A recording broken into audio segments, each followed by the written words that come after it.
Gipadayag Kapitulo 11. Ang duha ka saksi. Unya gihatagan ako og usa ka sukdanan nga sama sa sungkod ug giingnan ako. Lakaw ug sukda ang templo sa Dios ug ang halaran ug ipha ang nanimba didto. Apan ayaw sukda ang hawanan sa gawas sa templo. Gitugya na kini ngadto sa mga dili magtutuo nga mupasipala sa balaang syudad sulod sa 42 ka bulan. Ipadala ko ang duha nako kasaksi nga nagbistig sako og isangyaw nila ang mensahe sa Dios sulod sa 1260 ka adlaw.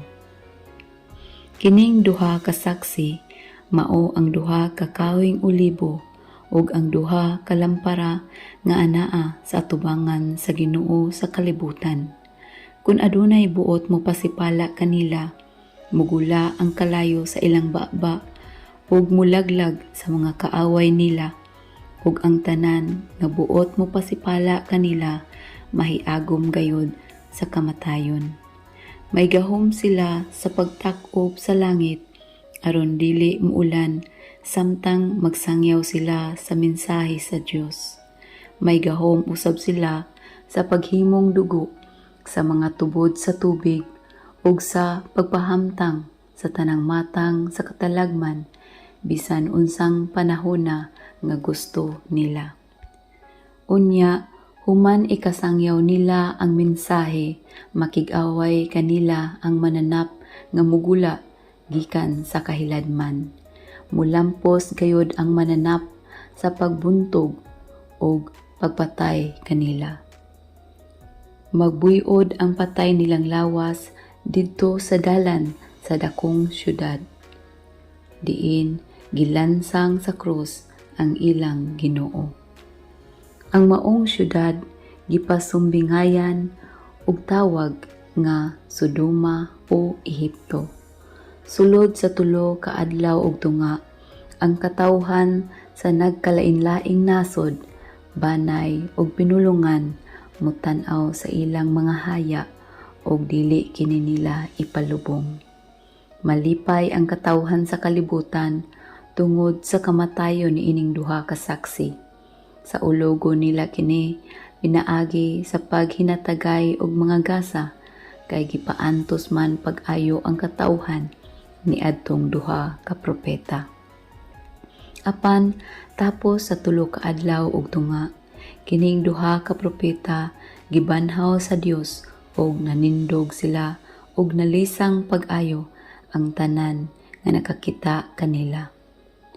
Unya nadungog sa duha ka propeta ang singgit gikan sa langit nga nag-ingon, "Saka kamo ngari," ug mikayab sila ngadto sa langit sakay sa mga panganod samtang nagtan-aw kanila ang ilang mga kaaway. Unya ni ana gayong taknaa may kusog kaayong linog. Nagunob ang ikanapulong bahin sa syudad ug nangamatay ang 7,000 ka tawo. Nalisang ang nahibilin sa katawhan ug gidaig nila ang Dios sa langit. Natapos ang ikaduhang katalagman, apan sa dili madugay muabot usab ang ikatulo. Ang ikapitong trompeta. Unya gipatingog sa ikapitong anghel ang iyang trompeta. May naninggit didto sa langit nga nag-ingon, "Ang gingharian sa kalibutan nahimo ng gingharian sa atong Ginoo ug sa iyang Kristo, ug maghari siya hangtod sa kahangturan." Unya, ang 24 ka pangulo nga naglingkod sa ilang trono at ubangan sa Dios nang hapa ug misimba kaniya ug nag-ingon, "Ginoong Dios nga labing gamhanan, nga mao gihapon karon ug kaniadto. Nagpasalamat kami kanimo nga gigamit nimo ang imong dakong gahom ug gisugdan mo na ang imong paghari.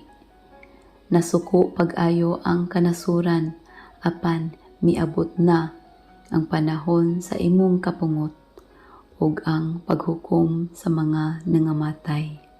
Panahon na ngagantihan mo ang mga sulugoon mong mga propeta ug ang tanan mong katawhan, inila ug dili inila, ug ang tanang mahadlokon kanimo. Panahon na nga laglagon ang naghimog kadaot sa kalibutan. Unya, naabli ang templo sa Dios didto sa langit, ug sa sulod sa templo nakita ang sudlanan sa kasabutan sa Dios. Unya, may kilat, kagahog, dalugdog, linog ug mibunok ang daghan kaayo nga yelo.